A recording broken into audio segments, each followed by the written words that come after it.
ចង់ឲ្យពេលត្រឡប់ទៅក្រោយពេលនោះមិនសឹកខ្វល់មិនបាច់ជិះមកមិនគេលើខ្នងទោះបីជីវិតពេលនេះក៏រៀងជោគជ័យជាងមុនក៏ដោយប៉ុន្តែជីវិតអត់បាយសុខភាពមកកាន់តែសោយជីវិតនេះវាថោកទាបវាឲ្យយើងជួបវាឲ្យយើងបែកជីវិតនេះស្មានមិនដល់ក្រេលោបាក់ភ្នែកខ្ញុំមិនឲ្យសែងរូបភាពខ្ញុំចាំមិនភ្លេចទេចាំដំណឹងល្អពីពេលថាបើខ្ញុំផុតថាធ្វើឲ្យខ្ញុំនេះស្រស់ទឹកភ្នែកជីវិតនេះវាថោកទាបវាឲ្យយើងជួបវាឲ្យយើងបែកជីវិតនេះស្មានមិនដល់ក្រេលោបាក់ភ្នែកខ្ញុំមិនឲ្យសែងរូបភាពខ្ញុំចាំមិនភ្លេចទេចាំដំណឹងល្អពីពេលថាបើខ្ញុំផុតថាធ្វើឲ្យខ្ញុំនេះស្រស់ទឹកភ្នែក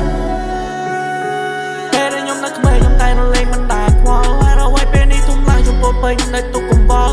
តែស្រមៃឆ្ងាយណាស់តែពេលណាខ្ញុំមិនទៅដល់ពីព្រោះជាមួយការងារពេលខ្លះខ្ញុំស្ទើរតែដាច់ខ្យល់ខ្ញុំនេះសានរជាខ្ញុំនឹកតែខ្ញុំនឹងតែម្ដាយហើយរវៃខ្ញុំកាន់តែធំមកលើទៅតែវាកាន់តែឆ្ងាយហើយអើយមិនគុំបារម្ភពេលនេះគុំធំមកហើយសន្យាមិនថយមកពីបាននឹងគុំទៀតឡើយវាសំដីមកតែនិយាយហើយរវៃប្រែជាស្កាត់សូមមកពីកែគិនមកមុនតែរវៃពេលនេះអាឡូមិនទាន់ដំរំបីបរាជ័យនៅក្នុងសាលាថ្ងៃដែលខ្ញុំវាជោគជ័យ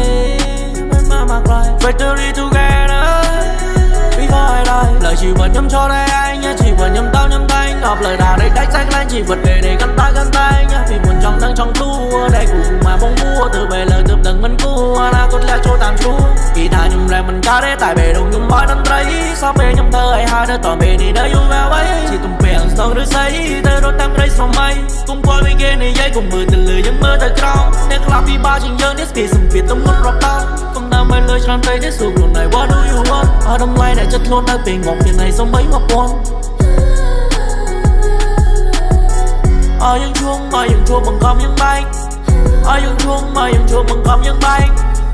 ជីវិតវាមិនទៀងកើតមកវាលំវៀងយកគេទៅប្រៀបធៀបជាមួយនឹងយើងអ្នកខ្លះគេកើតមកអត់ដៃអត់ជើងអ្នកខ្លះគេមានបាត់តែអត់បាអ្នកខ្លះអត់ទាំងម៉ាអត់ទាំងបា